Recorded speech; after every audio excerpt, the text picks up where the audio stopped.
Greetings, everyone. I'm bringing all of our guests into the event as we speak, so we'll be ready to start momentarily.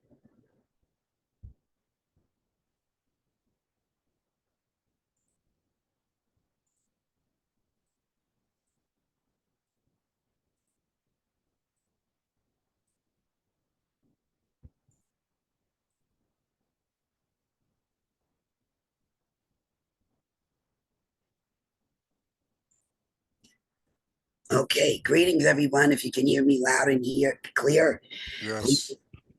give me a thumbs up.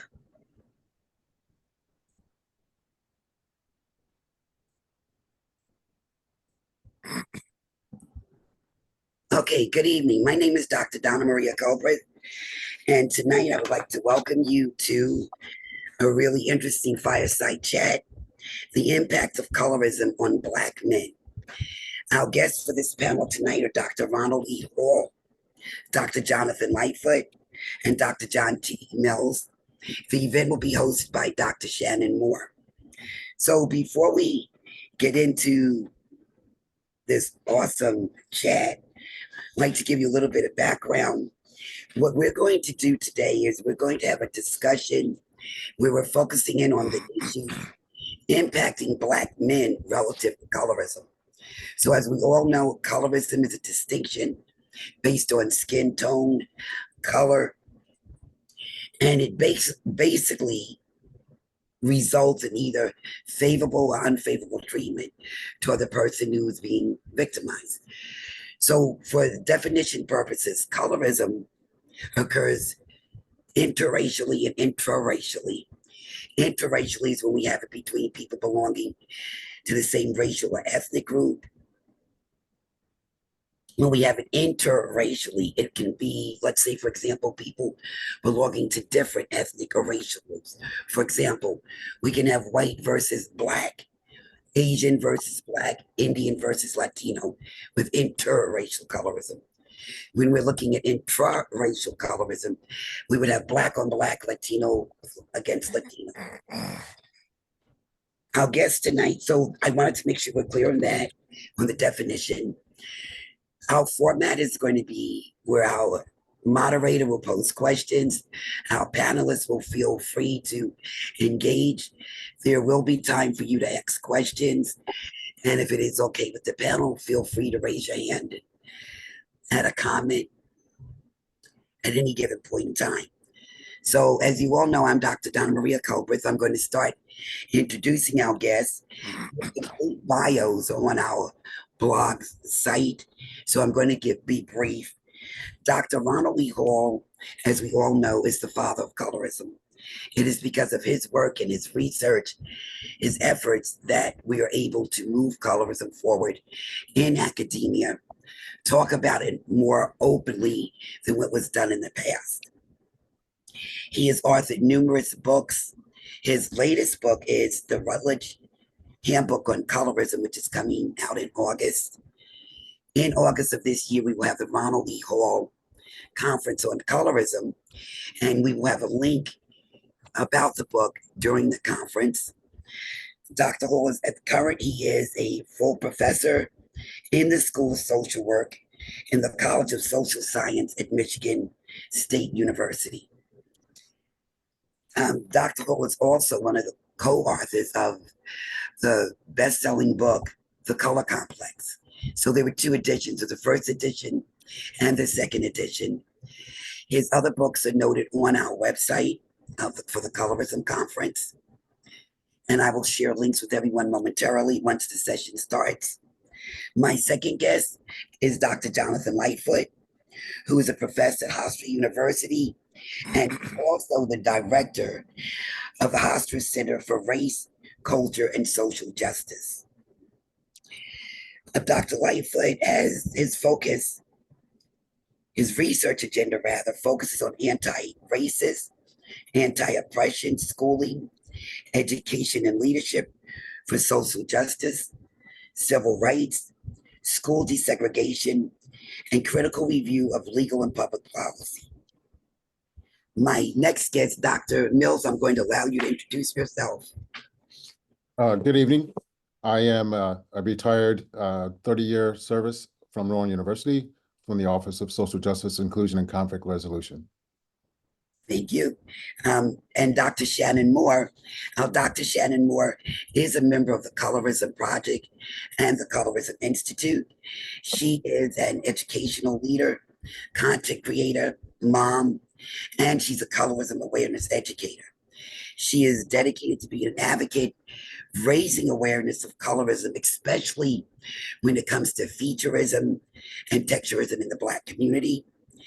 Her research has been presented to the global audience, and her findings have been taught in various workshops, professional development seminars, and conferences. She is also a committee member of the Ronald Conference on Colorism, member of our research team for our newly launched Colorism Research Institute. And her background includes master's degree in learning disabilities from Clark Atlanta and a doctorate in educational leadership from Liberty University. Welcome to all of you, and thank you for being available tonight. Dr. Moore, I will turn everything over to you. Thank you for that wonderful introduction, Dr. Colbert. That was awesome. And welcome, everybody. Thank you for joining us this evening for this very, very important conversation on colorism and Black men.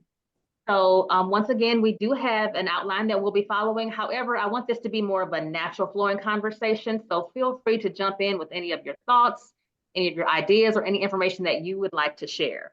Okay, just you can feel free to unmute yourself at any time and jump in. So I'm going to start with the first question, being a very broad question, but being one that we need to go ahead and initiate this conversation with. And that is, how does colorism impact Black men? Anyone I can start the conversation. Beginning to talk about colorism and manhood or masculinity, it's an established fact by way of research, empirical evidence. Black men represent the world over the essence of masculinity. Black men are the most masculine among humanity. White men are the most powerful.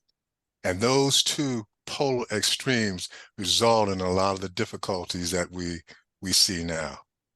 Everything that you talk about, all the political, socioeconomic difficulties, is kind of a tension between those two elements, because the most powerful would rather choose to be the most masculine. But the fact of the matter is that has never been the case. And it's not so much African American per se, it is men who are of darker complexion. Dark skin is a masculine trait, and Black men happen to be that. So if you're Latino, you're dark skinned, you're going to encounter the same kinds of challenges. I think that's where we have to begin, the psychological aspect of it. Lastly, the most powerful, psychologically, the most powerful element in the universe is a Black emphasis, Black hole. Physics. Not to interject, but to sort of introduce some humor into this. Did anyone catch Paul Pierce and Gilbert Arenas talking extremely disparagingly about the South Sudanese basketball team? Did anyone catch the subtleties there? I only know that they lost. I mean, they almost won, but I didn't catch any commentary on that myself. Yeah. Oh, interesting. So Paul Pierce and Gilbert Arenas made some extreme xenophobic and racist comments regarding the outcome of the game. So I found that interesting. But since no one watched it, I guess I'll leave it for now. Were his comments rooted in colorism? So accidentally, majority of the tribes of South Sudan are Dinka, Bari, and Juba. Coincidentally, those three tribes have two extreme characteristics, which are what? Their height and their extreme darkness. That just makes my point. Yep. I mean, sorry to use the nomenclature blue black. They are black, and I'm African, and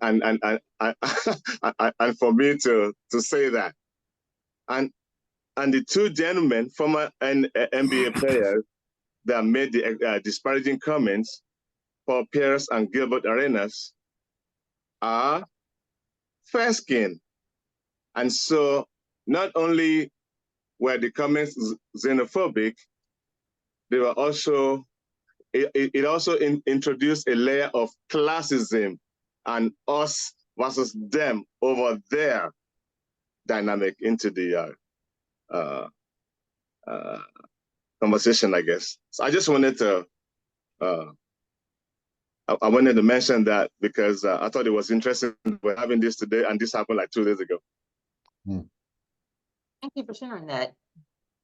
I wouldn't put too much faith in anything that Gilbert Arenas has. He's a basketball player.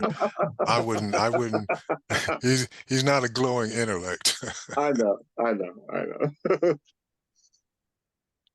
So does anyone else want to jump in and share how your perspective on how colorism impacts Black men to begin?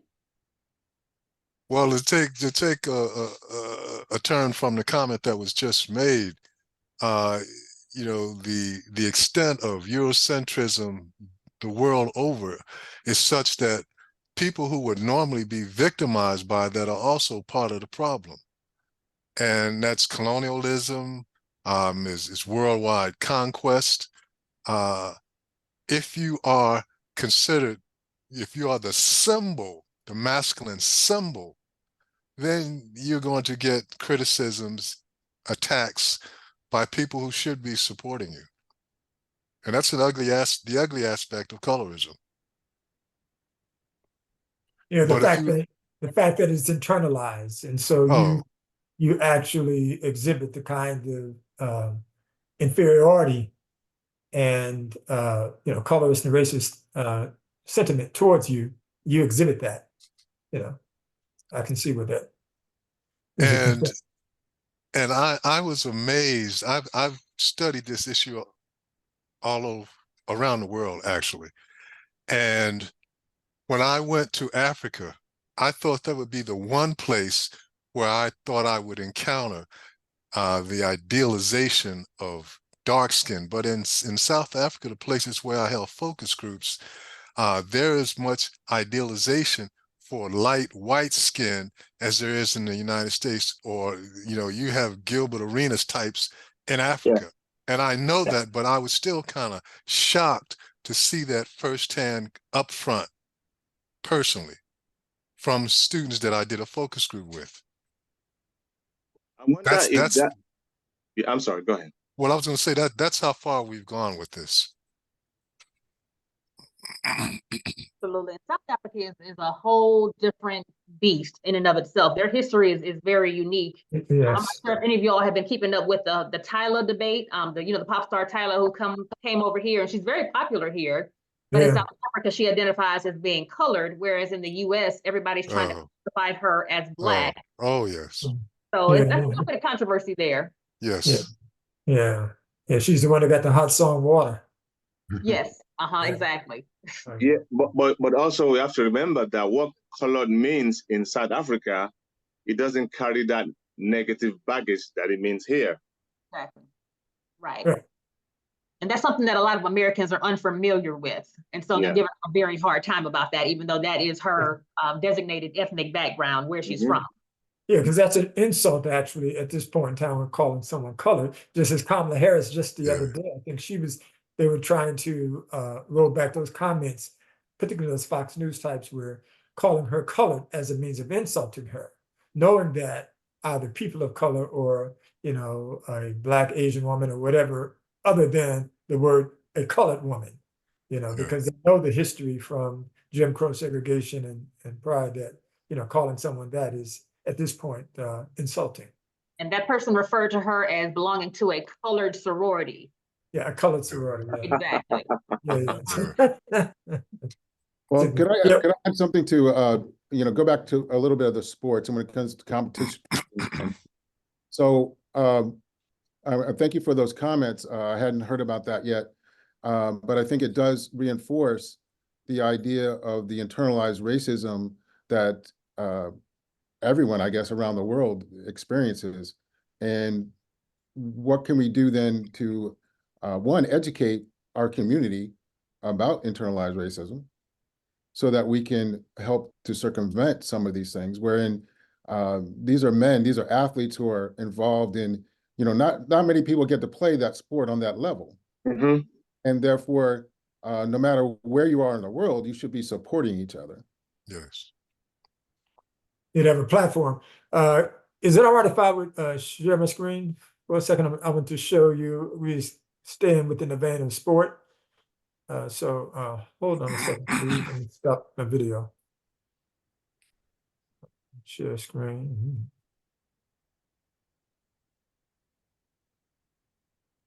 Okay. And so hold on. Share. I see it. So this is, you see this? Yes. It's then Sammy Yes. Sosa. Yes. Before and after Sammy Sosa. Yes. So I don't know, maybe he did not get the memo that the darker skin is equated with athleticism and masculinity and Yes. strength and power and stuff, but he chooses to, go the other route. And so I've read several articles, coming to his defense, of bleaching his skin, and others who, of course, chastised him for doing so, as an exhibition of self-hate and being troubled by who you are and your authentic self, your real self. So I just wanted to bring that into the conversation, Dr. Hall, when you said that that black skin is equated with strength and masculinity, whereas white skin is that. But he chooses to not, I guess, follow that. It's interesting that you brought this up, and Dr. Shannan and I have always wondered, where did Africans get this affinity for lighter skin shade when we don't have a history of slavery? Well, that's global white supremacy. Right. Global, yeah. Yes, I think it's contact with Europeans. Well, Simple as that. here's the Keep- question. Did Keeping Sammy- keeping it in a context of manhood and masculinity, not only do you find these trends among people like this baseball player for lightened skin, men around the world are starting to value feminine traits in the way they have self-presentation. For example, in my visits to India, they have a bleaching cream called Fair and Lovely, and that's something that women use to lighten their skin. But that same cosmetic company is now brought out with a product called Fair and Handsome. So dark-skinned Indian men are trying to get lighter skin. And that kind of sort of like a contradiction. Manhood is dark skin, but you want to be light complected. It's not just in South America with Sammy Sosa. That's moving toward a worldwide phenomenon, unfortunately. Mm. And at the same time, a lot of us are trying to get lighter. A lot of Caucasians are trying to get darker. Yeah. And I'm gonna stop sharing in a minute, but I'm gonna just, while we're on the subject, just go back to I want to know what's interesting while he's doing that is, did Sammy Sosa ever give any reason for the skin lightening? What was his? It's been evasive ever since. Yeah. Isn't that amazing? But I know he's of Dominican descent, and I do know colorism is very big. Yes. Prevalent in the Yes. public. Yes. Of course. And so here's our beloved Jackson family. Yeah, and Dr. Moore, you studied featureism.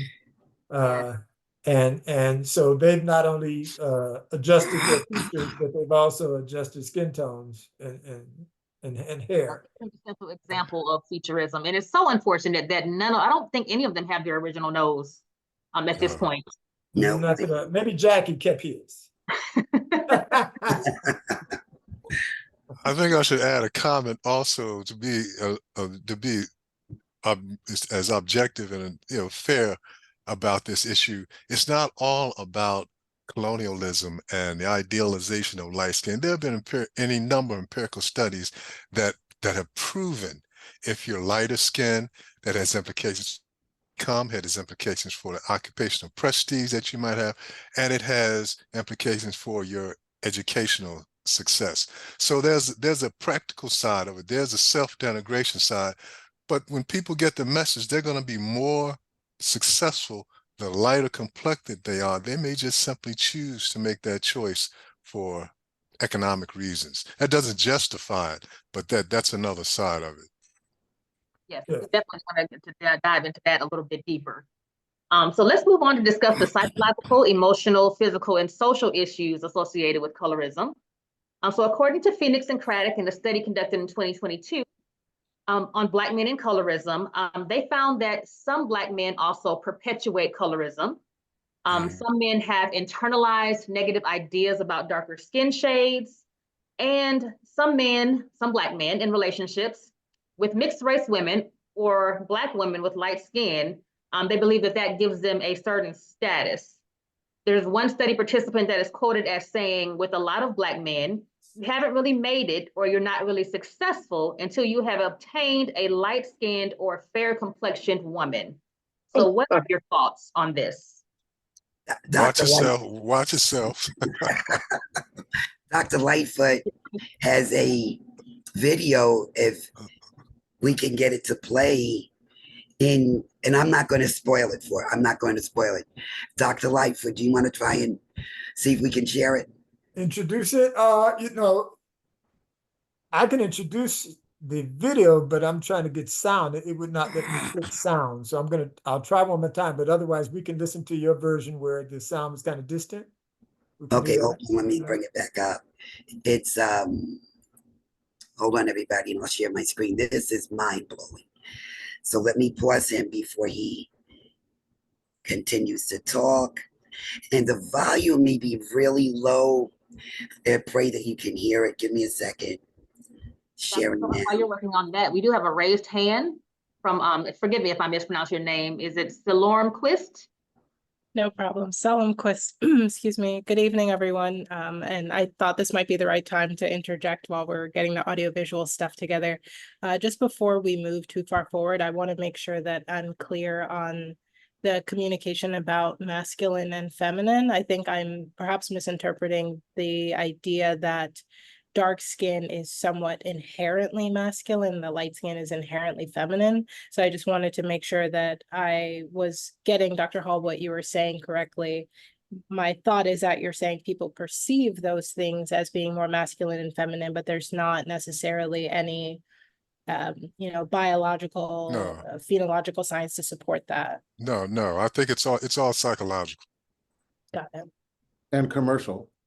When we look at, when we look at movies, especially in the entertainment business, when you look at the different actors who play certain type of roles, they get pigeonholed by skin color and skin tone. The males are usually, when you talk about the more aggressive roles or those more supposed masculine type of roles, as opposed to the lighter skin actors who sort of become the love interests, for example.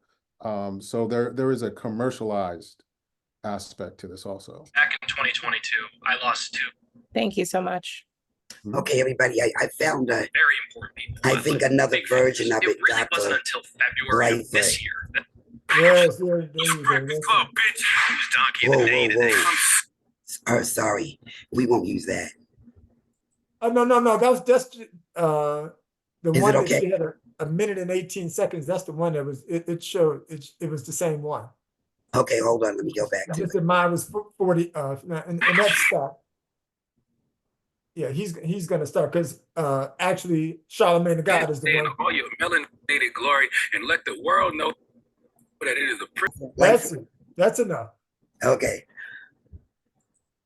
Was that completely unsolicited comment, or was there some base for him sharing that information? That was very voluntary, very, he volunteered that information. It was not prompted. No one asked him about, his wife's identity, his children's identity.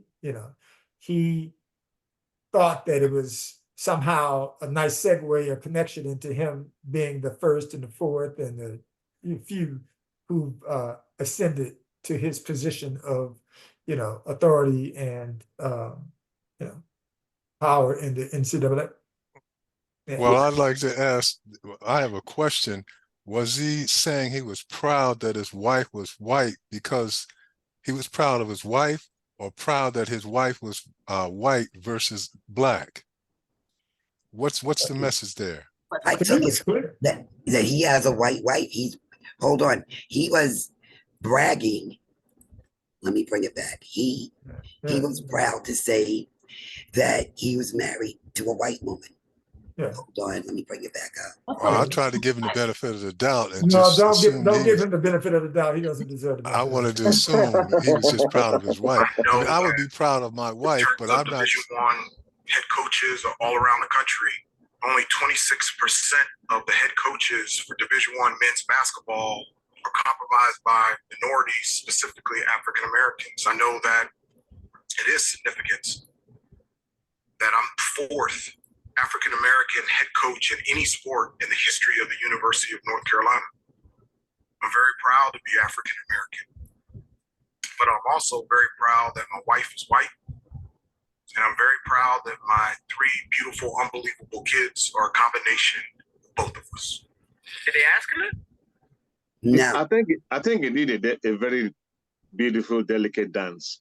he was basically saying that he was proud that his wife is a white woman and that his children are mixed race. Did I get that wrong, Dr. Lightfoot? No, you got it right. And to your point, Dr. Hall, his pride in his family, and what Dr. Moore had given us as a lead into this discussion is that it is a badge of honor. It is a status symbol to have a white wife or light bright, almost white woman at your side. And I've heard many athletes who've said that they encourage others to get a white woman so that your children can be light skinned with curly hair. And also inside information I've known where Black athletes were being recruited and being vetted, and the only women who were invited to the parties where they're trying to recruit these guys are white women and very, very fair-skinned Black women or other than Black women. See, none of the women at any of these parties were of a darker hue. And that's the concern we have. I read, and I can't remember where I was doing research somewhere where, excuse that little chat message, that it was, as Dr. Lightfoot noted, prestigious for a darker skinned Black man to have a fairer skinned wife. And I can't remember the literature I read it in, who wrote that. Yeah, well, any hue of a Black man, whether you're a light-skinned Black man or a dark-skinned Black man, to get a light-skinned white or white wife is a status symbol. It is prestigious. So it doesn't matter whether it's a dark-skinned man, who has eyes for and desire for, a white woman or a lighter-skinned Black woman or Latina. Well, Yeah. another side of that is there are some light-skinned African-American men who actually prefer dark-skinned women, because what they're confronted with is challenges to their ethnic authenticity. Certainly. So when they marry a darker-skinned woman, people can look at their wives and the children that they have by that woman and never have to ask, "What are you?" Yeah. That's what they deal with. Yeah, that is true. But I'm just saying, to your point, by and large, white women and No doubt. fair-skinned women are viewed Status. as status. Status, yeah. Absolutely. No, Yeah. We no do I, have doubt. I one can, comment from this from Tradell Atkins in the chat saying that exactly to him it appeared to be a status symbol in a way of saying that he is an acceptable Negro. mhm. I'll tell you something. When I lived in Maryland, my neighbors' sons, nephews, and grandsons Mm, stated that they only wanted to date Hispanic, Latino, Asian women because the mother was very dark complexion, mm. and they did not want to have dark skinned children, and they did not want to have to worry about their hair or smell a hot comb in their homes. Now, fast forward, since I've been in Jersey, I've been in contact with them, and each one of those young men have babies either by Asian, Latino, um, Hispanic, or other women who are not black. And they see that as the children is their trophy, something to boast and brag about. And it's sad because they believed when they were younger. And I remember one of the sons saying to me, Miss Donna, you don't understand. Look how black my mom is. And in the end, that's what they did. They did exactly what they said they were going to do. They would not have children by black women, and they did not. And their children are racially ambiguous right now. And that is the locker room culture. Mhm. When you talk about, your preferences and what you like and what you don't like, that's clear. So Well, I speaking think, of preferences, and I want this to be a safe space for you all to be able to share your personal feelings, but I know there's been a lot of talk online about preference versus colorism. And there seems to be a very fine line between the two. So what is the difference between a Black man saying, I prefer to be with a light-skinned woman versus that being considered colorism? What is the difference in that line? well, personally, I'd like to know the question. I'd like to know why. But in talking about this issue of preferences, I think that's one thing that we have some control over. We need to look at models who are darker complected versus exclusively light skinned. And I don't want to criticize, but I proposed a beauty contest where That's we'd right. only have dark skinned girls from around the world, just so that other young dark-skinned girls can see an ideal of a dark-skinned woman. Woman does, if she's ideal, she doesn't have to be light-skinned all the time. And I think that's the message that society sends us on a subliminal level. We can control that, True. or at least we can impact that. Well, here's my question. I've had this conversation with Dr. Hall and Dr. Moore in the past. When I was younger, years ago, I would have jumped out of a window to get next to Michael Jordan. I mean, and we talk about this a lot. I thought he was the cat's meow. He was it for me. Now, of course, I'm much older, but and when Dr. So Moore, is Mike. all right, So is Mike. I know. And my question, and I always wonder this, was that preference because of his skin color? I'm not a sports person, so it's not about the sports. But I found Michael Jordan to be incredibly sexy, attractive, and I thought, wow, what a gorgeous man. And I often, when Dr. Moore and Dr. Hall and we talked about this, that question came up. It was that preference. Was it colorism? And I think it's not colorism because colorism is a distinction based on skin tone, correct? Correct. And in that distinction that's being made about skin tone, someone is either being treated negatively or positively, right? Now, if I had Michael Jordan and somebody the color of Steph Curry in the room, and if I said, oh my gosh, Steph Curry, no, can't do that skin color, he's just too light and bright. And I think I don't think he's attractive at all, first of all. But If I made that distinction and I just said I prefer to date someone looking like Michael Jordan as opposed to dating someone who looks like Steph Curry, that I believe is a preference. Now, if I turned around and said Steph Curry is so horrible looking because of his light skin tone, his light eyes, and his skin, which is so close in proximity to whiteness, I think he's disgusting. Could that be labeled as a form of colorism? If I said that, Dr. Mills? For me, I think it comes down to how you treat individuals. Yeah. It's the behaviors then towards them. Now, I think we all have preferences. Mhm. I've got, friends from high school on up into adulthood who only like plus size women, Yes. right? And Right. others that, oh no, I got this, I like the skinny ones.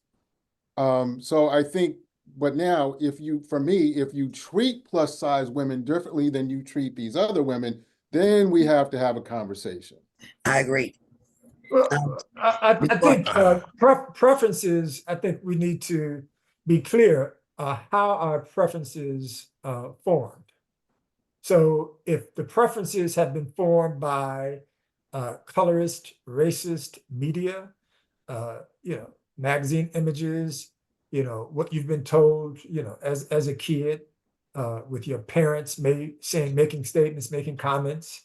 And I think, it's a plethora of influences that may, go into forming what ultimately becomes your preferences that you act upon.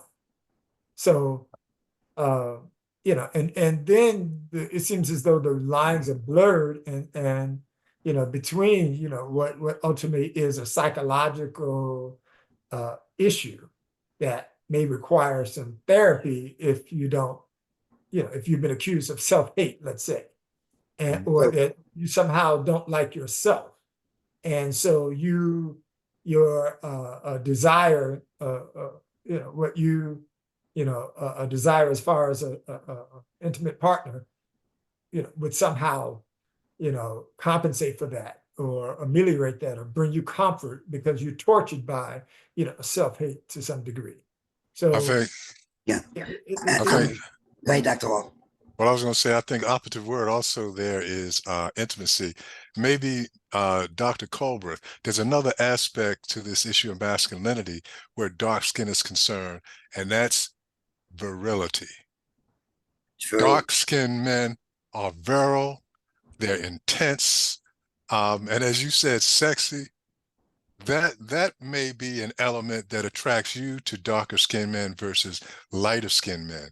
Lighter skinned men during the antebellum were called run-round men because they were considered pretty boys. They weren't the most manly men in the community, but they were pretty as in a feminine trait. So sometimes when we don't know the conscious reasons why we are valuing darker skin and the opposite sex, it may have something to do with the implications of virility there. That's a good point. I'm sorry. Let me make a quick point. I bring an interesting perspective to this discussion because I'm African. I was born in the UK, but I was born by African parents and spent a few of my formative years in that continent. Now, I will say this. I did not know I was Black until I landed on these shores. I did not know, I repeat, I did not know I was Black until I landed in New York and stayed for about 3 months. And they made me realize, hey, not only are you Black, but you talk funny. And I will say this, I have a benefit of hindsight now. My desire to excel in my field, which is finance, my desire to achieve the highest level that I could ever achieve was brought about because in my formative years in college, I went to school in New York. I went to undergrad in New York. In my formative years, I realized there was a social, a sort of invisible social barrier that I could not get over. Number one, because I was African, and then number two, because over here, I was considered dark-skinned.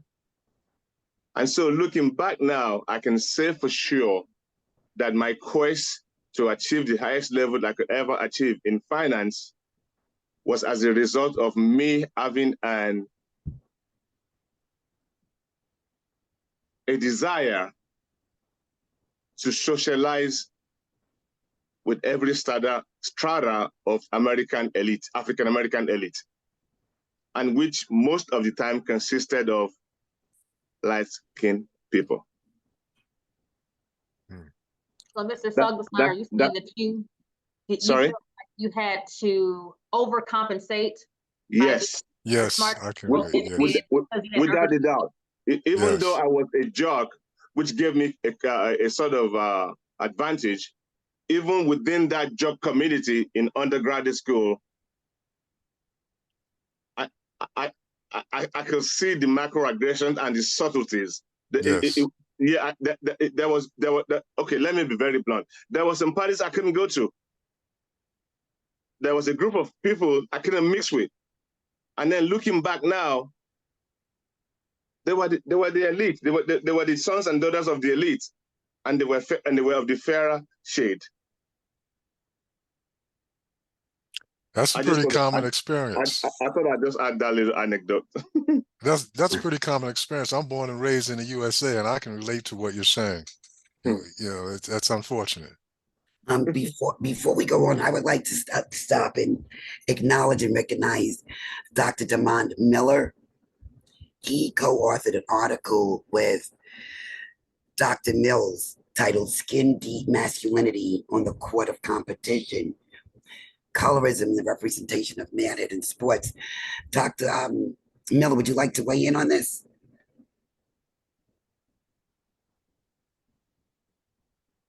So I have him unmuted. Hello, yes, this is Demond Miller. Can you hear me? We can hear you, yes. So yeah, I mean, if I may, I would just like to say that in preparing the work for the article in terms of racism, colorism, masculinity, all of these subjects were intersecting. And while there are several strands of conversation here, and I really appreciate Dr. Hall and his work for bringing to light some of the issues primarily related to gender. I would like to bring the conversation to the notion of skin tone and competition within masculinity, if I may. Can I have that leeway here for a few seconds? Absolutely. So in our research with Dr. Mills, we discovered that issues of colorism, skin tone, and athleticism, male athleticism, were co-related, and it was primarily brought to the attention to the athletic world by many men of African American origin. So that in the United States, it was commented that certain players were playing light skin ball. And this light skin ball was a direct commentary on the notion of whether these men could ball up. And this light skin ball became popular in the media. And so I guess what I would like to ask in terms of, I would like to direct a question to Dr. Hall in terms of equating masculinity and the ability to have athletic prowessness, masculine prowessness, and skin tone. why do we see darker skinned males, if we want to use that term, comment on lighter skinned males publicly in the media and associate their ability to play or not to play well with their skin tone? I've been said enough, having had a small high school and small college basketball career. I've been in a lot of locker rooms, and most of what you hear is suggestive of light skin as being a feminine trait. So darker skinned players walk onto the court, their masculinity is assumed. A light skinned player walks onto the court, his masculinity has to be proven.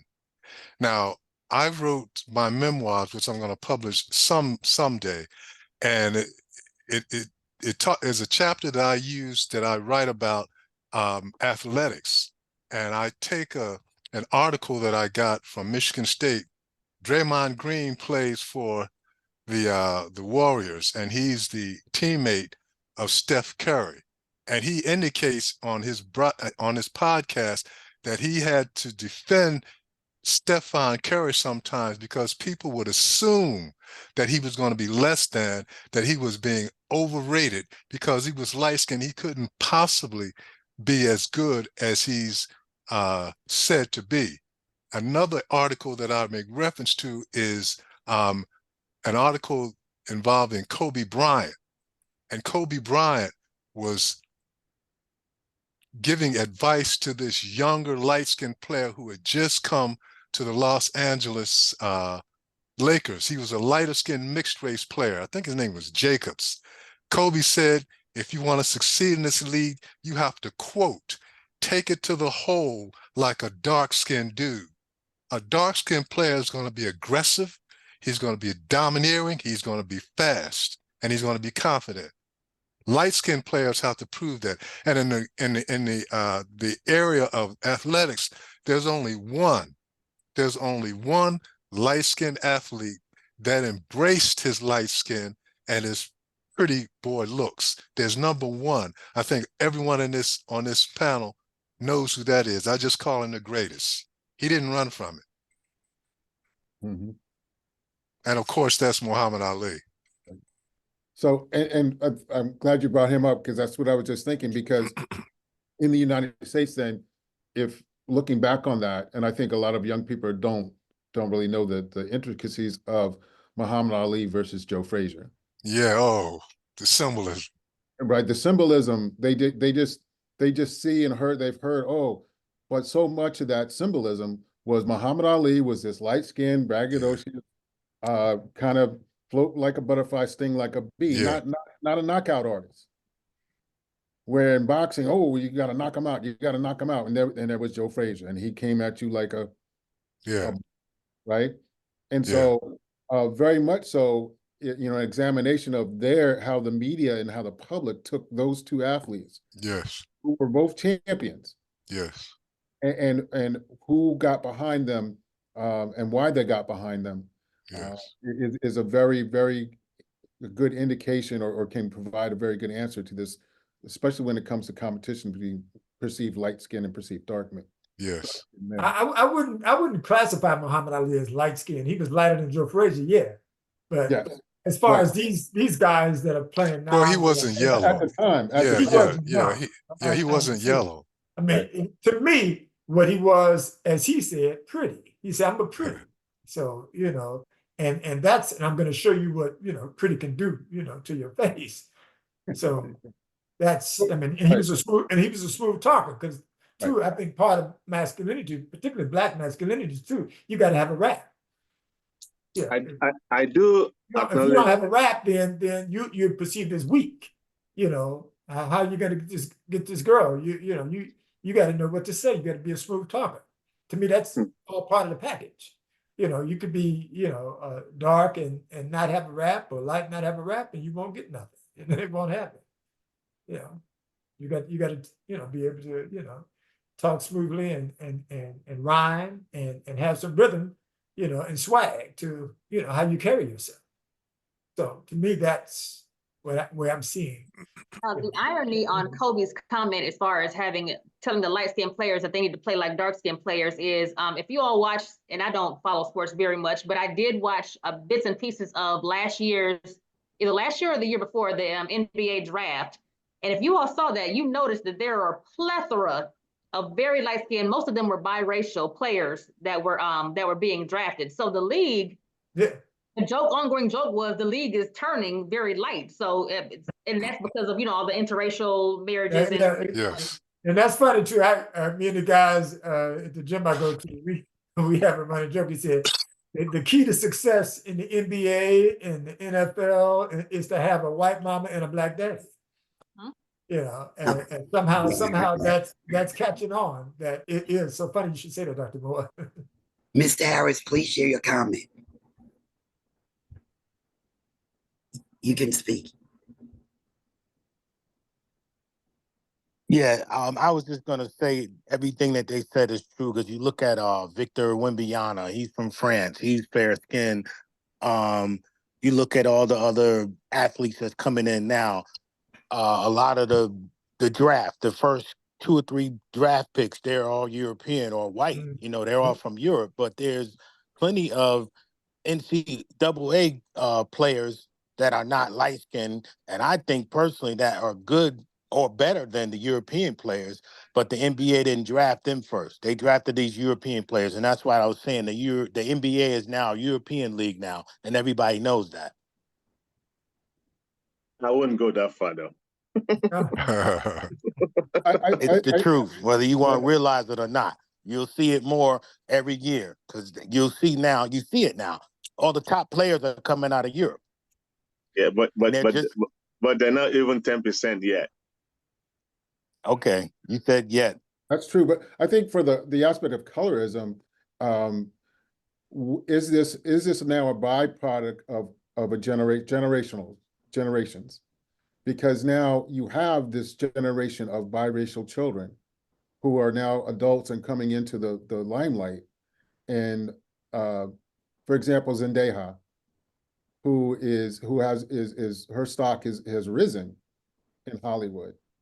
And she very much said she recognizes that she fits the aesthetic of the white directors and producers who are male. And so she recognizes that she fits their eye, let's say. And so she fits that white gaze. And I do wonder, from an intra-racial perspective, how influenced we are as people who identify as African-American or Black or African, that we have succumbed to that white gaze. Oh yeah, and Rick Fox, Dr. Lightfoot just noted that. Yeah. Ultimate, and he picked a light-skinned woman to marry. So for so long. If I may, I want to thank all the panelists and ask another question going towards the globalism question, looking at global colorisms primarily in sports, because Dr. Mills and I, we did an article on sports and competition.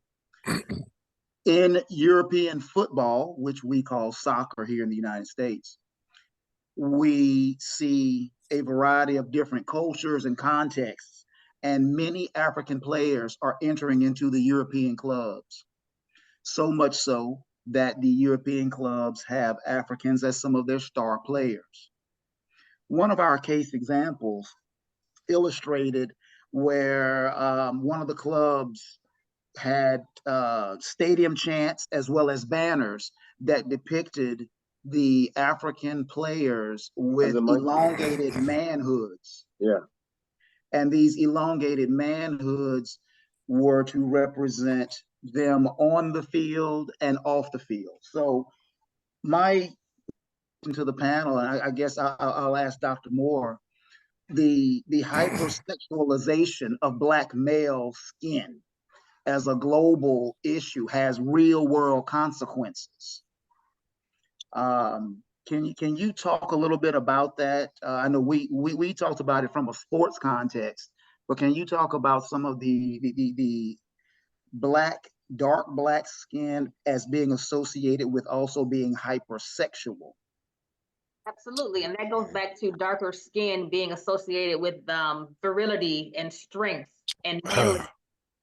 And so when you attribute those traits to dark skin, naturally dark-skinned men would inherit those stereotypes as well. So when you talk about Black men and virility and sexuality, almost the first thing that comes to mind for most Black women is a man with darker skin because of that stereotype. Unfortunately, that works in tandem and to the detriment of dark-skinned Black women, because those traits of masculinity are also that are associated with dark-skinned men are also translated over to dark-skinned women, which is very unfortunate. Now, I think that gets at the real root cause of a lot of this difficulty in getting back to virility. If you read of the history of lynching in this country, when Black men were lynched, oftentimes the lynching would end in castration, because on a subliminal level, that is the most intense threat to non-Black men. His virility symbolized in his genitalia. Mm-hmm. That's the Mandingo stereotype. Yeah.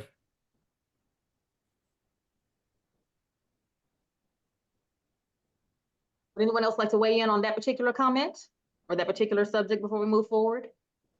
The only thing I would like to add is that Europe generally has been behind in trying to solve the problems of the chance and the abuse and the maltreatment of African players. It's not only the African players, even the Middle Eastern players suffer a lot of racial abuse as well. But generally, Europe has been behind, with the exception of England and France. France and England have taken a big step with the use of technology to identify exactly where the chants are being made, and usually they ban them for years and years and they prosecute them. But since the opening of Europe to the former Eastern European countries, who tend to be a little bit behind in these things, it's gonna be a while. But I just wanted to say, they're far behind. Sharing that, Mr. Sutherland. Yeah, they're probably more akin to what happens to you in Boston when you play professional sports in Boston, Massachusetts. You got hell coming to you as an athlete. Yeah.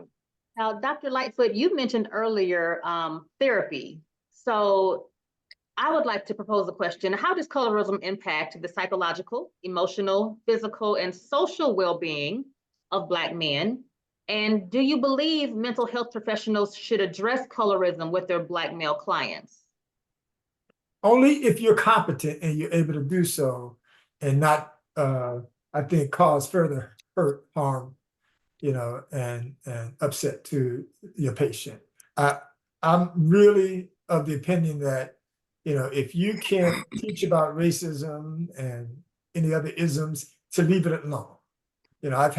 I'm a professor in the School of Education, and so my students are aspiring teachers, school leaders, principals, superintendents, what have you, anybody, counselors who want to work in schools. So as a person who does social and cultural foundations of education, my job is to really make critical connections between school and society.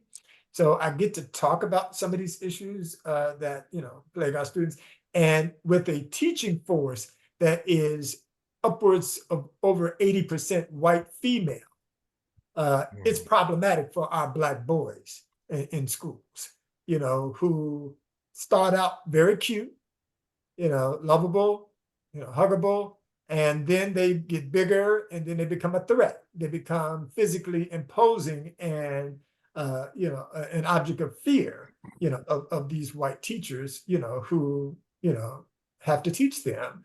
And it's that 4th and 5th grade period of time where there's a shift, as they're going into middle school, when they find out that they fall out of favor with their peers and with the teachers. So it's unfortunate that the society has this thing for Black boys. They're falling off the radar when it comes to academic achievement, when it comes to behavior, being overly referred to special education, being more harshly punished.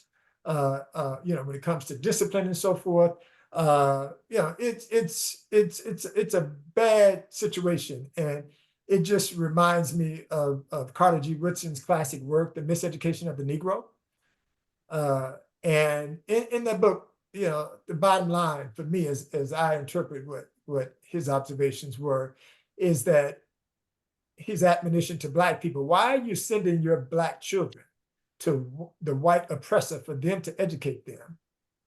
And being surprised when they come back hating you, hating themselves, and pretty much, hating the world for the rejection that they feel.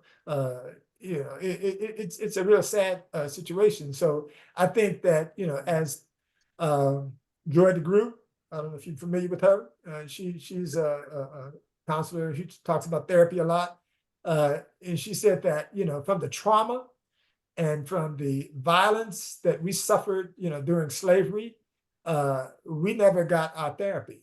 The post-traumatic slave. So we suffer from post-traumatic slave syndrome, and to this day, generations, the first generation after enslavement, after so-called emancipation, they don't want to talk about it. It took the grandchildren to pull them into discussion about what they experienced, and some of them was able to get on tape with the Smithsonian of what they experienced during that slavery. But yeah, we have not, to this day, I don't think, gotten our therapy, when it comes to these notions of self-hate and from abuse that not only historically becomes epigenetic in many ways, that it's passed through generations. Colorism is not a subject that Black men speak about a lot publicly. There is a resurgence of the conversation online that I see that's very prevalent now, but almost 90% of that conversation is guided by women. And so as Black men who are as equally affected by colorism as Black women, do you find that not being comfortable or not having the forum to speak about it could be damaging to your mental health? Yeah, I think it's classic males, being guarded about emotions and feelings and expressions of emotions and feelings. I don't think, Black men are any different from, white men in being more guarded or being thought of as being soft if you want to talk about your feelings. So I think that, we kind of share that as under patriarchy, under white supremacy, Black women suffer, because of not only, white male patriarchy, but, Black male patriarchy, in the guarding of emotions or in wanting to exercise some kind of power and authority, as they may have observed white men being able to do with their women or with anybody else who they choose to exercise, power and authority over.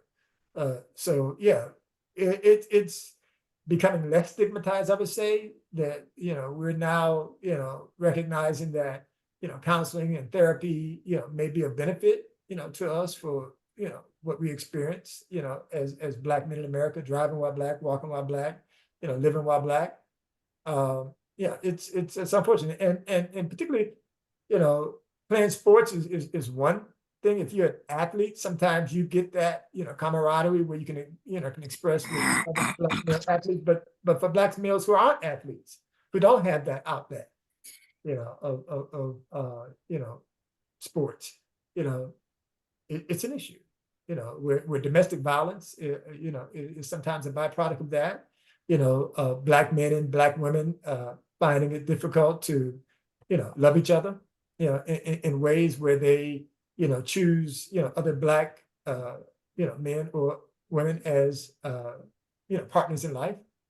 So it's something I think colorism, that we, need to talk about, what it is that, oftentimes plagues us. And I think, without the historical context, of enslavement, and the whole Jim Crow, segregationist experiment, I think, we're gonna keep, I think, spinning our wheels when it comes to progress and getting over, the kind of psychological damage and trauma that we've experienced. Thank you, Dr. Lightfoot. And Dr. Mills and Dr. Hall, did you all want to weigh in on that particular question? Well, I think for me, it's a difficult one, especially, yes, in the Black community, and especially the Black male community, to talk about these kinds of things. And almost anything, when it comes to healthcare, healthcare issues and doing, getting periodical checkups. Black males are notorious, even the Latino males too, for not doing that on the guise of preserving their manhood. And certainly then within the workforce or workplace, I think it would be or is a detriment that Black men, no matter what their skin tone is, if you're halfway successful, you don't want to be told you're not being successful because of color of your skin. So I think we do often, we sort of joke with each other. Hey, I did this on my own merits. I got this. I did this. Whether you don't want it to have to be attributed to, well, you got the job because you got light skin. I don't think anybody wants to hear that, or it's certainly not a conversation that I've had with anybody. I was a clinical social worker before I became a professor in the School of Social Work. And as an African American, I was well aware of colorism because it's something I experienced, but not to the extent of the two polar extremes. I learned by way of the literature that persons of my complexion, which is more of a median tone, experience colorism, but it's not something that makes emotional psychological impression upon us the way it does for the very dark or the very light. And when I realized that this was an issue with people coming into my sessions with therapy, that's one of the reasons why I started studying this topic. And with respect to men and these codes that we have, Dr. Richard Majors, who's a psychologist, wrote about a theory he calls cool pose. And that's just a certain way that you carry yourself to be respected as a man by other men. We have to earn our masculinity. If you don't earn your masculinity or the masculine respect, then there's a term that they use, which is not something that most men would be amenable accepting of. But women may have a slight advantage here in terms of they have more confidence talking about their feelings than men do. It's been my experience as a clinical social worker anyway. Yeah, Michael Eric Dyson talks about that too. He talks about, he's very well aware of him being light-skinned with curly hair, and how, in various circles, that's desirable, and he has an advantage. It's I think those who experience it, at the extremes, at the darker end or at the lighter end, I think they're pretty aware. And if that's something that can be brought, to a therapist's couch, if you will, or into where group session, then I think we stand to benefit.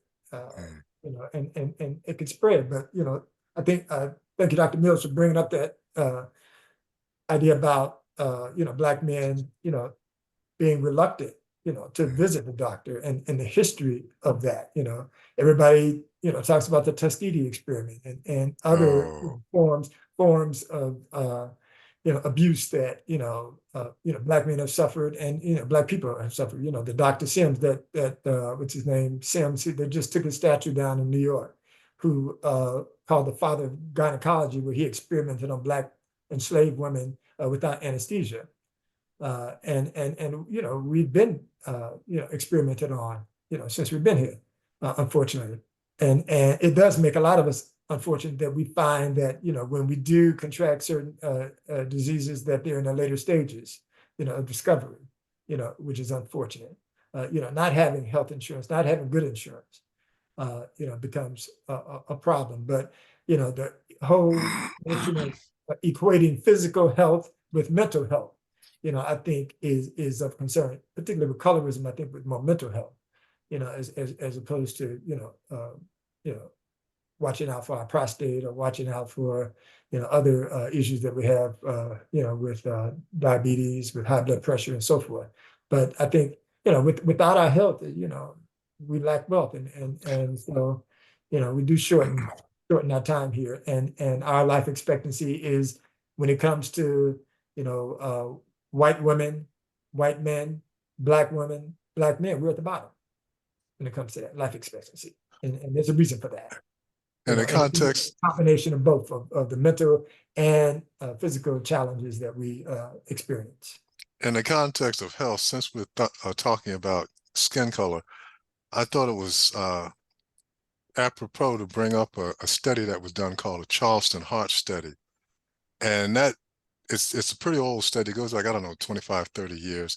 And they found that lighter skinned African Americans have a lower rate of hypertension than darker skinned persons.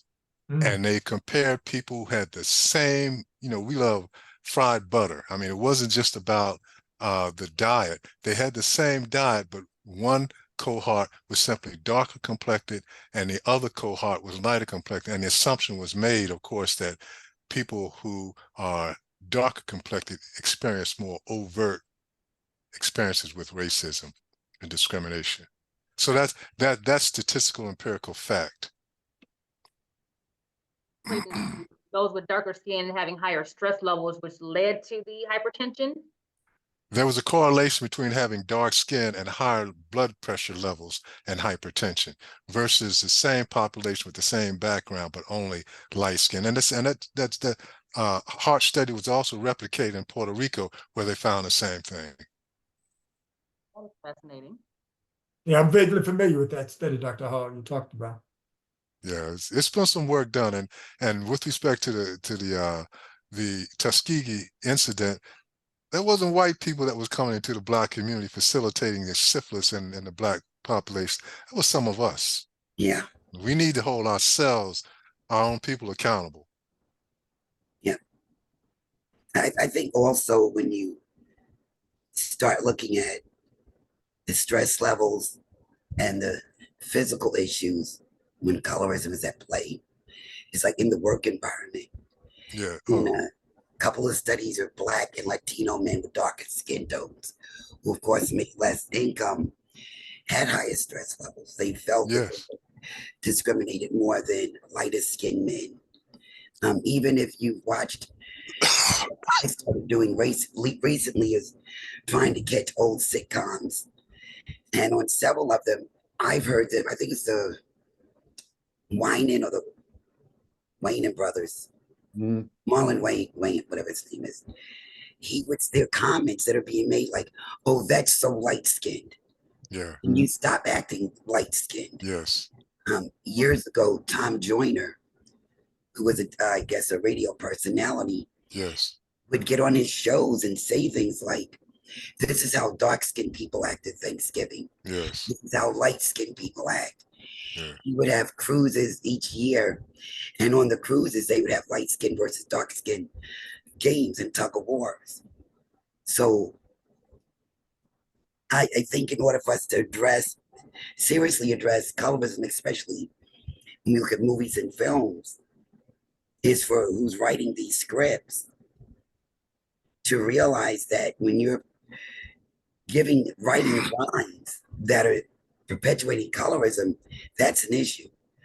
When years ago, when I first started studying colorism, there was an issue where fraternities had parties I remember Dr. Hall where Brown paper bag test. right, the brown paper bag test.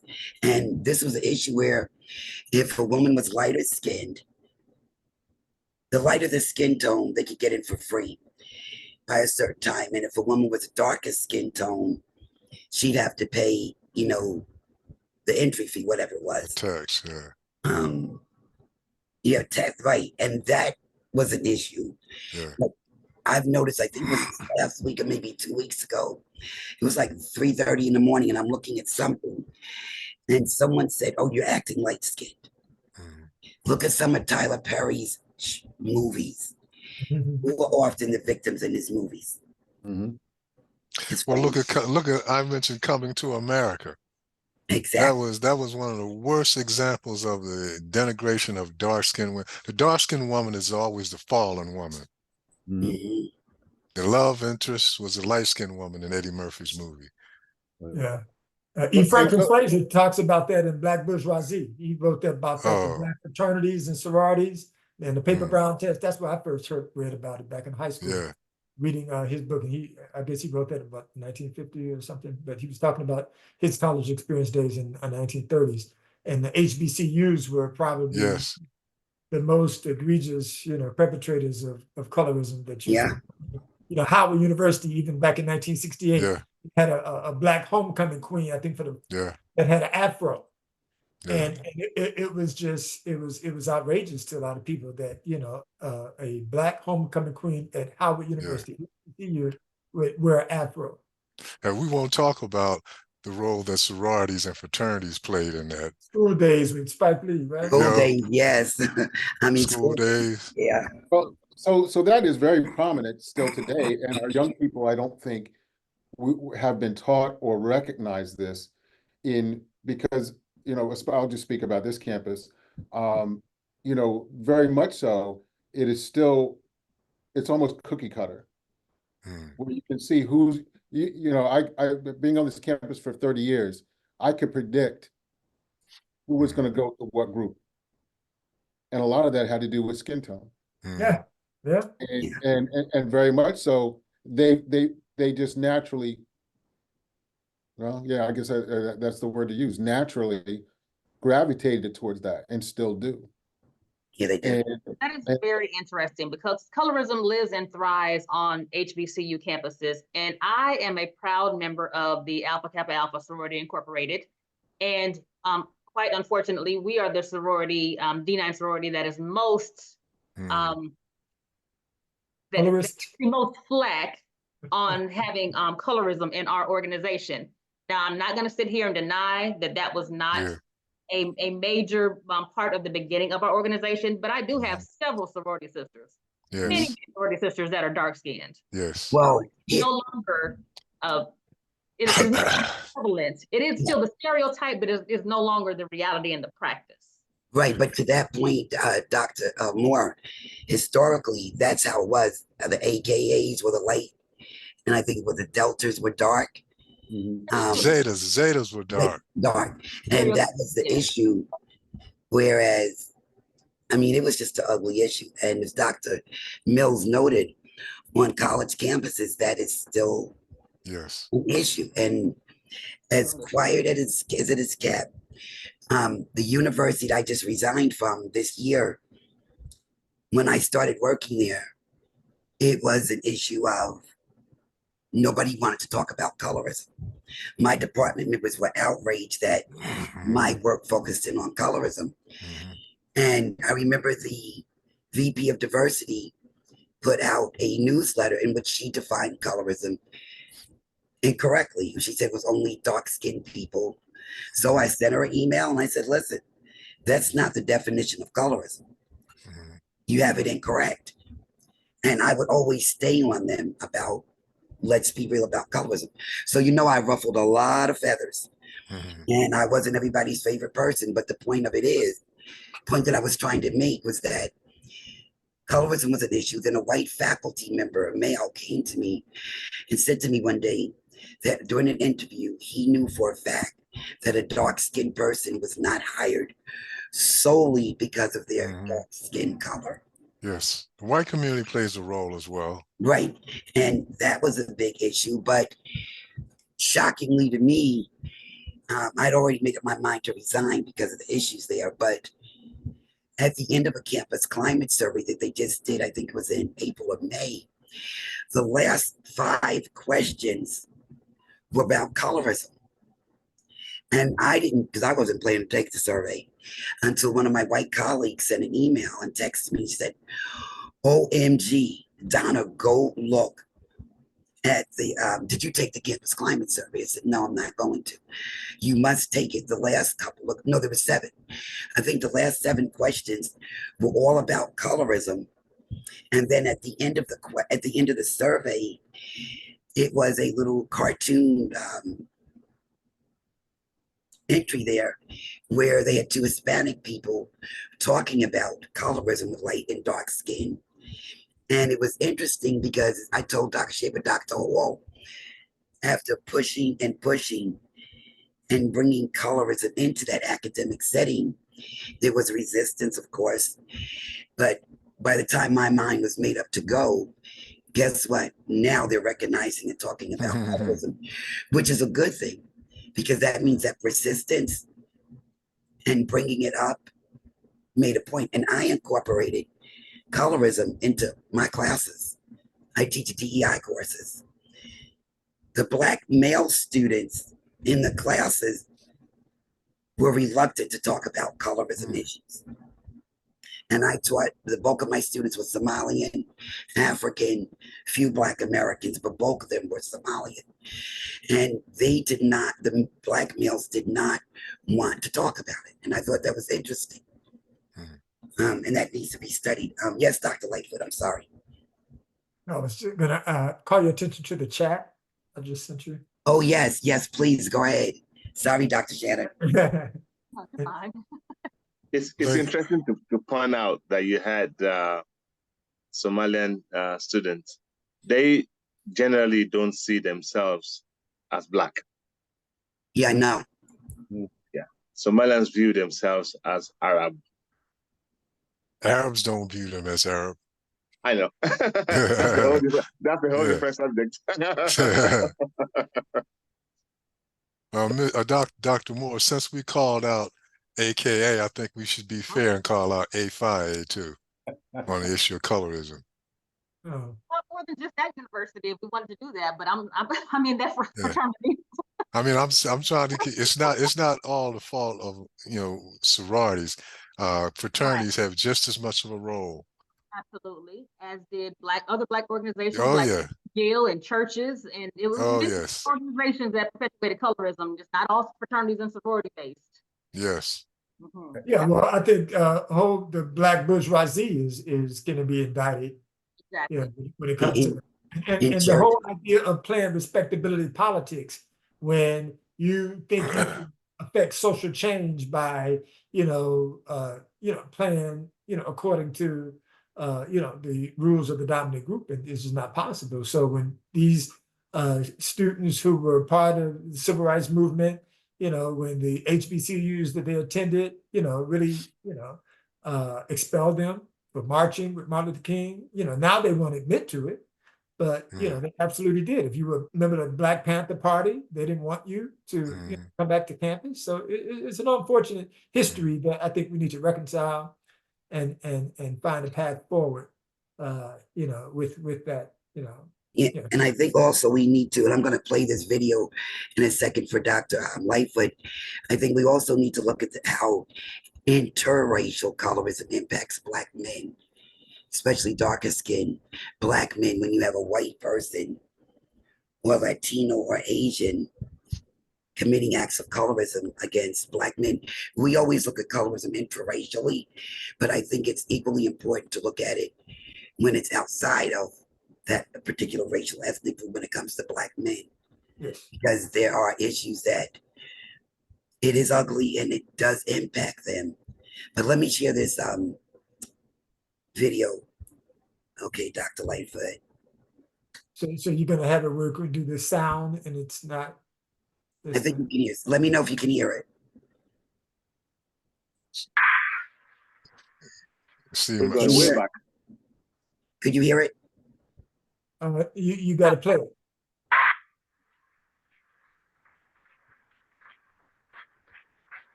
You, please. The sound is on. Hate the texture of your hair Can you hear it?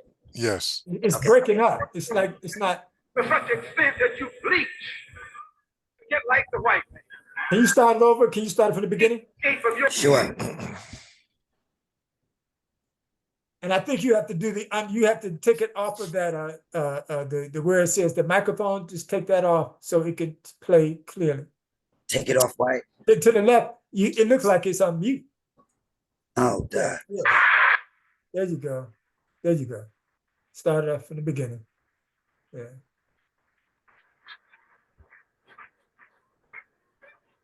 Who taught you, please?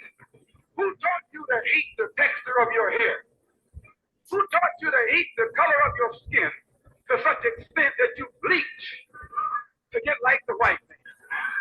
Who taught you to hate the shape of your nose and the shape of your lips? Who taught you to hate yourself from the top of your head to the soles of your feet? Who taught you to hate your own kind? Who taught you to hate the race that you belong to? So much so that you don't want to be around each other. No, before you come asking Mr. Muhammad, does he teach hate? You should ask yourself who taught you to hate being what God made you.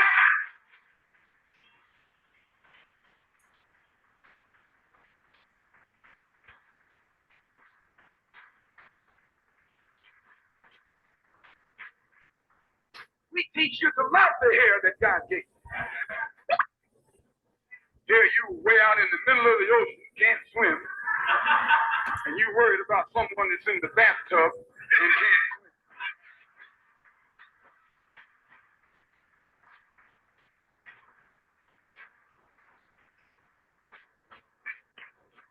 We don't steal, we don't gamble, we don't lie, and we don't cheat.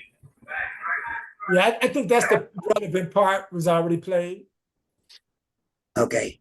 About the color, you're hating the color of your skin, yes. Yes, yeah. Who taught you to hate yourself and hate the color of your skin and the shape of your lips and the shape of your nose and hate who you are, who God made you to be. And I think this was in response to those who were saying that the Nation of Islam were teaching hate, to white folks accusing this group of being insular hate group. And so that was more or less a response to that. But I just thought it was a way to say, hey, when it comes to colorism and us, really attributing white-like features and skin tones and head textures and so forth, that this is what we desire and what we when we putting forth our best, that's who we put forth. You look at a lot of these Caribbean countries that the whole country is Black except for the leader, except for the people who are at the top of the food chain. They tend to be very fair, and looking racially ambiguous. To me, it goes back to Malcolm X. He just hit the nail on the head as far as I'm concerned. So that's why I thought I'd share that with you. And if you have any comments, I appreciate any commentary. And regarding Malcolm X's point, who taught us to hate our features, who taught us to hate our hair, our skin, that's all based on white supremacy, not white supremacy, excuse me, Eurocentric values and Eurocentric standards of beauty. So we have to consciously unsubscribe to what we have subconsciously inherited as a people, because subconsciously our whole lives we've been taught that the European standards of beauty are the pinnacle. So we literally have to consciously unsubscribe to that notion and consciously release those notions that my hair has to be a certain texture and my nose has to be a certain shape and my skin has to be a certain color. It has to be a conscious effort for us at this point because it is so deeply ingrained in our psyche, especially as Black Americans. Yeah, I agree that. I agree, and I think we need to start doing more with promoting the various skin tones, especially darker skin tones, and move away from this, stereotype that darker skin is not attractive. And Can I take credit for that, braids, Dr. Monk? For what? He said, no. I think that's something. Does anybody in the audience, do you have any comments, questions, feedback? Well, I'd like to say we've been talking about African Americans, and I understand, I mean, that's an issue, it's significant. But in actuality, this is a worldwide issue. And in my research, I was kind of surprised to find that this is more of an issue among other groups. We aren't the group that's most victimized, have most of a. I was surprised to find out it's probably the Asian community, believe it or not. There, it's much more hidden. It's a closed community, but you're talking about life and death over this issue today, 2024. And in my courses in teaching Africa, I try to include some other ethnic groups and cultures, and certainly India, as was mentioned before. That lightning cream is a $1.2 billion Yes. industry. And yeah, marriages are based on skin tone, and you've got these women and certainly men that are lightening their skin to again break into that status zone. But before we end all this, I think one of the things that's been going through my mind is this idea of reconciliation within our own communities to really discuss these issues, because I teach a lot of the first year freshman courses, and I'm kind of every semester I'm a little like, wow, how come you don't know some of this stuff? Maybe I shouldn't be, but I am a little, like, wow, some of this what I would view as sort of basic stuff, things that I grew up with as a child and in my formative years and in high school, but this generation of young people, they have no clue. They have not been exposed to it. No, you're right. And so it's almost like starting over again. And I think a lot of that has to do with really being able to talk about these issues in our homes and churches and so forth and so on, but really truly examining all of the nuances of white supremacy globally. Yeah. You know what? We were doing Mills with the Colorism Project, and we're launching Colorism Research Institute in the fall. Dr. Jung, Dr. Hall, Dr. Shannan, Dr. Lisa Harris. Let me see who else is here. We're looking at, we put together a team of global scholars from all over, from South Africa, India, everywhere, where we're examining colorism on a global level, thanks to Dr. Hall's input with that, where our team consists of Indian, Asian, all of us have come together. But I think what we need to see in colleges and universities is, well, a lot of them are starting to do that, focus on race and color issues when they talk about DEI. There's not enough of that. I think that what we plan on doing through the project is having more of these fireside chats every month. Recently, when Dr. Hall mentioned Asian, and Dr. Julie Jung, where are you, Dr. Julie? Dr. Julie, Dr. Julie received a request. Well, Dr. Julie, I'll let you tell everyone about it, about the colorism in colleges and Asian students. The request for the brochure. Yeah, it's really interesting. We've been getting a lot of colleges just around the world. Just recently, last week, we got an inquiry about, for the population of students in Canada who are South Asian, who the females and the men are struggling with understanding their skin color and the caste system. And so they were begging because there's nothing available, nothing to read. Like they said, their students, like the YouTube, they're not learning much. So they asked the Colorism Institute to make some brochures, pamphlets, and even give talks for their student population that's struggling with colorism. They said their students knew that growing up they faced a lot of skin discrimination, even like some of the women now who are facing marriage, like they're realizing, oh my gosh, like, you know, men in my family, like the skin color thing is really taking a precedence in like whether I can marry and to what social class or caste I can marry. So please, can you talk to my students about it? And, you know, it's like, it's so interesting. And, you know, we're presenting information to them, but they're like, more. So I was writing in the chat, I'm like, these fireside chats need to continue. Like it needs to be an ongoing thing where people can listen, because YouTube and social media right now has, I mean, it's like garbage is what I'm hearing from the students. It's like garbage. It's like, it's not informative. It doesn't relate to them. And they feel like they're going through these struggles by themselves, and like they're talking to each other about it. You know, Asians are talking to Asians, Blacks are talking to Blacks, Hispanics, but it's just like in all the different races, even though it is named colorism, it's like they're all struggling differently in it. Like Blacks have their struggles with colorism, Asians, you know, like they have their struggles. So they're like, where can we find more information? So I love that you guys are talking about this today, because it's so important, and I don't think it needs to stop. It needs to continue.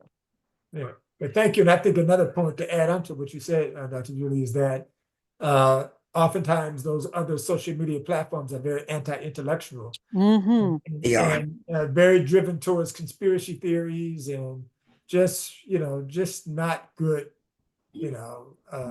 academic inquiry into, very important and critical issues. Yeah, and I love that you said that, because that's exactly one of the points too, is they're like, the things on social media, it's more of like, they want us to fight against each other, like the light skin, dark skin. And they're like, but we don't want to fight. We just want understanding. We just want to understand ourselves and what this colorism thing is, and stop making us fight against each other. Yeah, and illuminate, really what the issues are, and to really contextualize and put it in historical context, give it some kind of basis for research, and, stay away from those, conspiracy theories. Actually, there's so much of that. These people just say any weird, whatever thing they want to say, and it's like, and it catches on, and people start to run with it, and it just drives me crazy when I hear it. Yeah, unfortunately. Yeah, we're going to continue even after the conference. And for those of you who are not aware, on August 22nd and 23rd of this year, for 2 days, we're having the Ronald Hall Conference on Colorism, which is named after Dr. Hall. It's a 2-day event where we have presentations of papers, general research, general information, and we also have deep dive discussion sessions, which is enable, and the way we do this, Dr. Jung, Dr. Hall, Dr. Shannan, and Dr. Lisa Harris can tell you the way we handle the sessions is that we're very real and authentic, and people were able to come to the conference, especially the deep dive discussions. And these deep dive discussions are real. People are sharing their authentic selves, their experiences. We're also having, during the conference, lunch and learn sessions where we'll have an expert give a talk on a colorism issue. But what makes our conference different, number one, we're virtual so that we can have a global participation rate. Number two, we allow the attendees, and I'm going to say the word allow, excuse me, we invite and encourage attendees to share their experiences during the sessions, just like we did today. So if you're, I'll put the link in the chat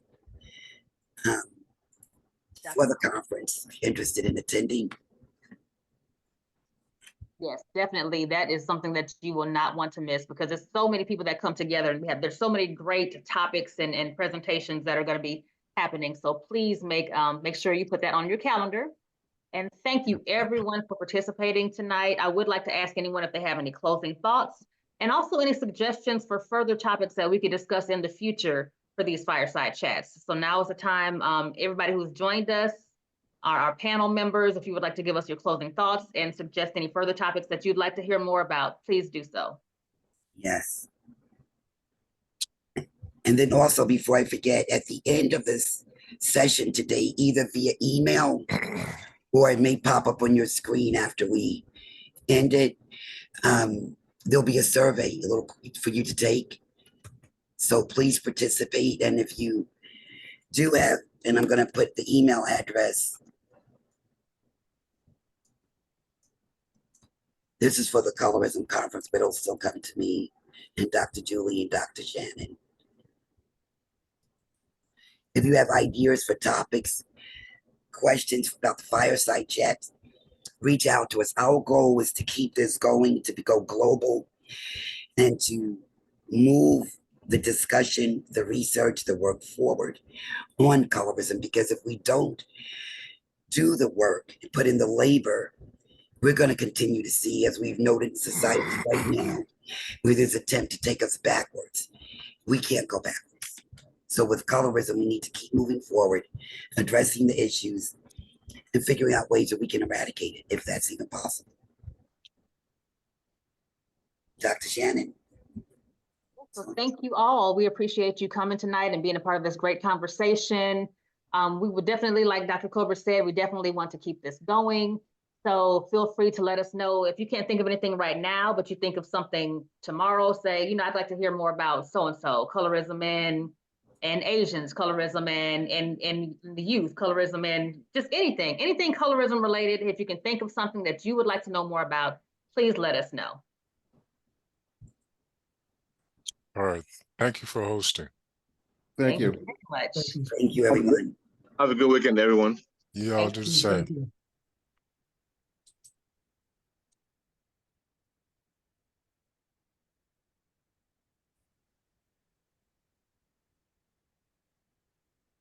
Dr. Shannan, can you hang back a bit? Dr.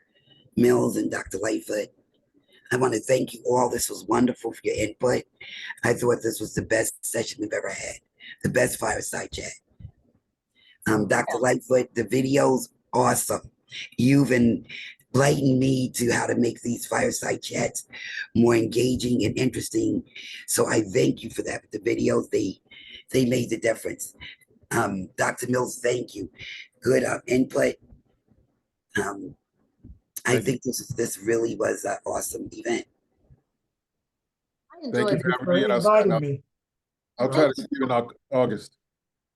Yes, okay, good, definitely. And Dr. Lightfoot, I'll be in touch with you and Dr. Mills as well as, and Dr. Shannan knows of us looking at doing maybe other fireside chats together, writing together, because I think the dialogue tonight, the thought processes and where we're taking this to, I think we can do so much more. Yep. So we have the upcoming AERA proposal to get in. So if we can get that Latino, Latinx. Yes, Dr. Lightfoot, I am searching hard to get a Latina Kleenex in. I've reached out to 3 more individuals I know, telling them I just need them to get it into me 500 words ASAP. So my goal is to try and get from them before Monday. Okay, that's be good because I want to submit by Wednesday. I don't, like I said, I don't like going to the last minute.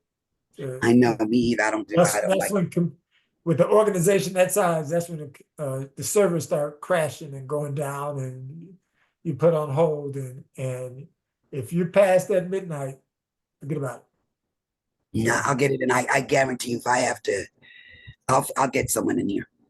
Okay, I trust that you will. Thank you so much. Thank you. Thank you, Dr. Thanks, everyone. Nice meeting you all. Take All care. right.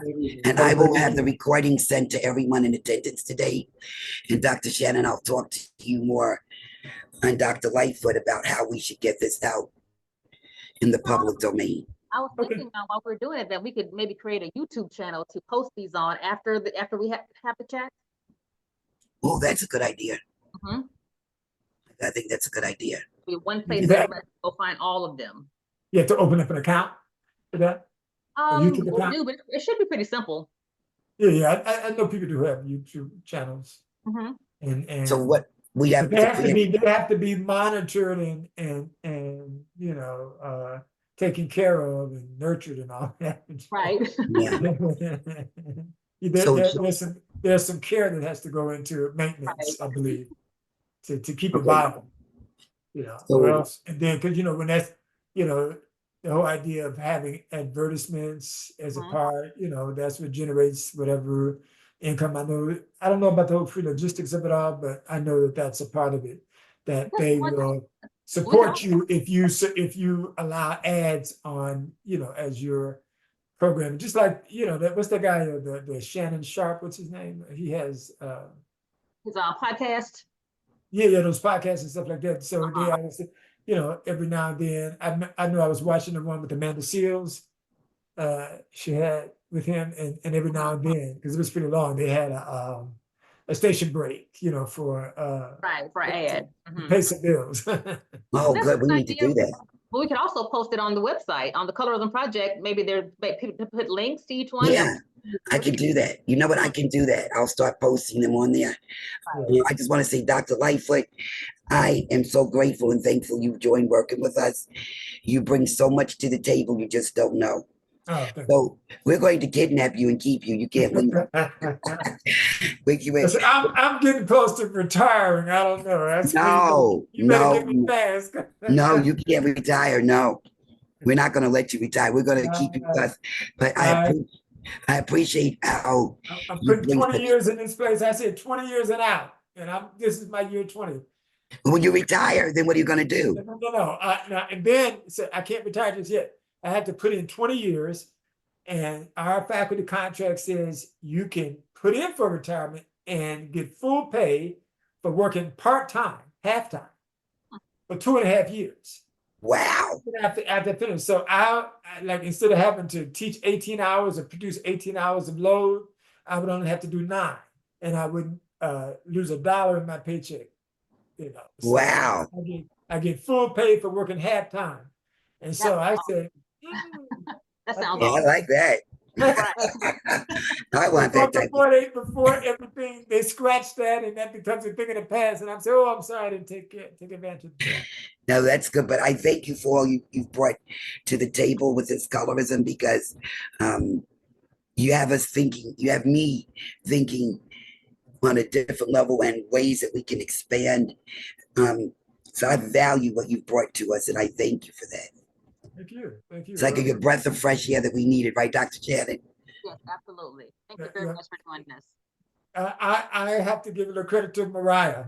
She's a taskmaster. She said, well, what about this and what about that? I said, oh yeah, that's right. You know.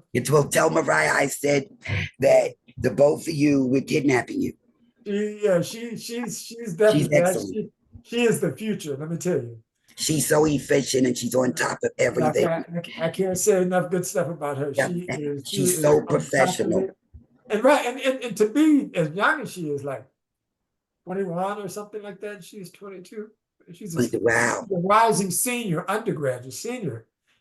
And just the professionalism and just the clarity and the maturity is just you would think she was a graduate student. Absolutely. She's better than those graduate students. Yes, she is. She's awesome. I've worked with many graduate students. I've chaired a lot of doctoral committees. She can go toe to toe with any of those that I've had in the last 20 years or so. Absolutely. Mariah, you tell Mariah that we said she is awesome. Okay. She follows up so professional, right on point. I'm like, wow. And she's on time. She's just prompt. She's perfect. And just the insight, just that she knows research. I mean, I had like a 15-year gap between when I went back to school, and I had to do some catch-up work just to kind of like get back on point, you know. Yep. You know, with scholarship and all. And she's like, where did you learn this? Where did you get this from? I'm like, you know, I don't know. I hate to be essentialist and say, well, maybe she's that Guyanese, that Indian, that whatever that background where she has, where they, you know, it's excellence. Because her younger sister was like the valedictorian of her, I think, of middle school, whatever she said. She said, oh, I can't come today. I have to go to my sister's graduation. She's the valedictorian. You know what, Doc, I hate to say this, Dr. Lightfoot, I think you're right, though. I think you're right with the background, because I see it all of the time, and she's just phenomenal with it. And you're a great leader for her. So, yeah, I mean, and she pulls it out of me, you know, to have somebody to pour into like her, now that's a real joy to You gotta say, make "Hey, sure you I'm-" keep her with that. Because Keep her when with because when I tell her something and she said, "Oh, I didn't know about that," and then she takes it to the next level, and she, "Oh, okay, that was really." I'll write something. I say, "I want you to read this," and she said, "Oh, you just blew me away. Oh, that was just so fast. Oh, she's just like the best cheerleader too." So I'm like, okay, It makes you, but you keep her around because gotta she's keep you, yeah, because so this is gonna be my 3rd year working with her. So because she came to me as a sophomore, and right. so. Make sure you encourage her to go to graduate school. Oh no, absolutely. She's going to graduate school. I believe she's narrowed it down to 3 choices. I'm trying to. She's looking at Columbia, the new school, social, and the NYU. I believe those 3. I think. Oh, Dr. Corbett, you can stop recording now. I just realized. Oh. I thought about that too.